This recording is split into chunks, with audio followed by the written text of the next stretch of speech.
Late last year, on a night where the air was as cold as it was clear, a black, leather-bound notepad fell through a hole that existed only for the tiniest moments. The rip in time produced an explosion that smashed windows and set off car alarms. An entire street woke up at 3 a.m. to the disturbance. The police arrived in minutes and were given nothing other than the worn leather book found by a small boy in his pajamas.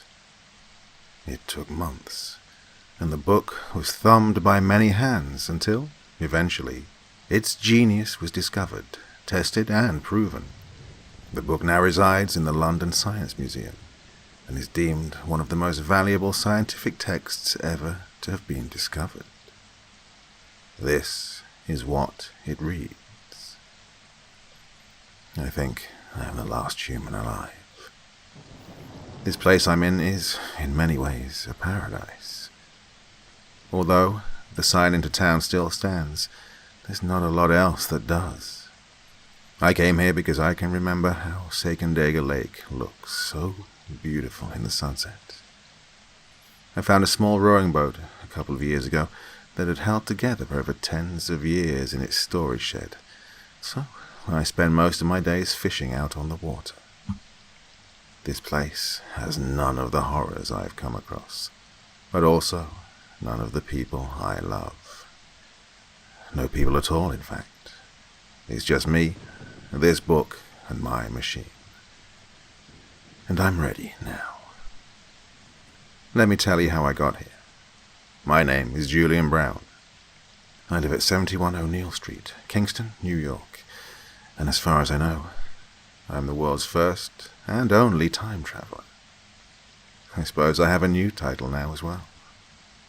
I'm the last human to ever live on planet Earth. I would try and put this nearer to my home back south, but it's too far for me now. I just hope it lands in good hands. In the year 2026, I will finalize the working version of my time machine. The time hopping had become a reality when I realized that it is only possible to travel forwards in time. Attempting to travel backwards would immediately change history, and then the future that develops is different to the one in which the traveler leaves, thereby making it impossible for them to ever have left in the first place. As it turns out, the butterfly effect has profound complications when it comes to time travel. My first time jump took me forward 1 week. As you'd expect, life was the exact same as it was when I left, except that my work had let me go. I didn't mind much. The discovery I'd made was incomprehensibly valuable. So, a week went by in the blink of an eye. I took a walk around the neighborhood, making sure everything was in working order, both for me and the world itself. Once I was happy that there were no complications, I took the machine to the little garden at the back of my house. Another blink of the eye, and 6 months had passed. I remember the grass from the garden lapping at my ankles. It was long and unkempt from half a year of not being cut. I went into the house, and my unclean plates on the side had grown considerable amounts of mold.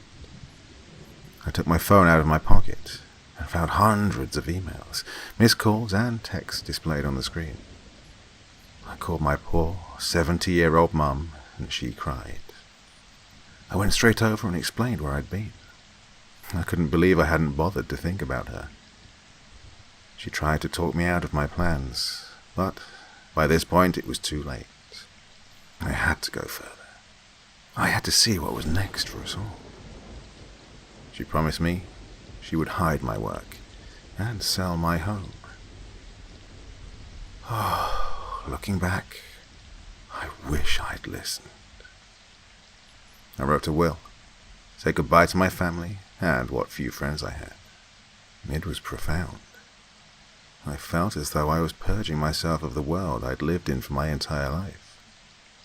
In 6 months, my mother could claim on my life insurance policy. Thank you guys for watching, and don't forget to subscribe for more videos.